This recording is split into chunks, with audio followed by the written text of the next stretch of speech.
A čaute ľudičky, dnes budem robiť tier list o nejakých mapách.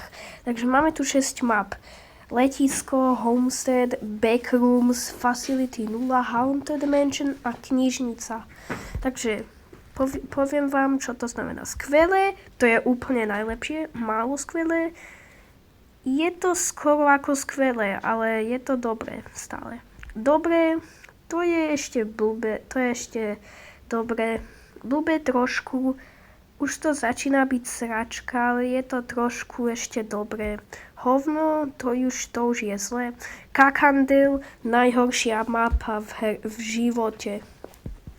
OK, prvé máme letisko. Letisko, to dám do málo skvelé.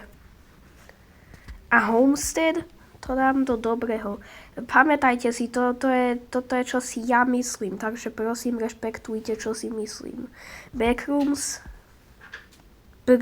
videl som to a je to blbé. Toto dám tuto s týmto. Toto je dobré. A Haunted Mansion, to dám blbé trošku. Takže toto je časť prvá. Toto je, čo si ja myslím.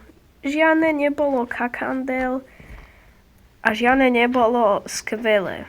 Takže robím časť 2 a bye.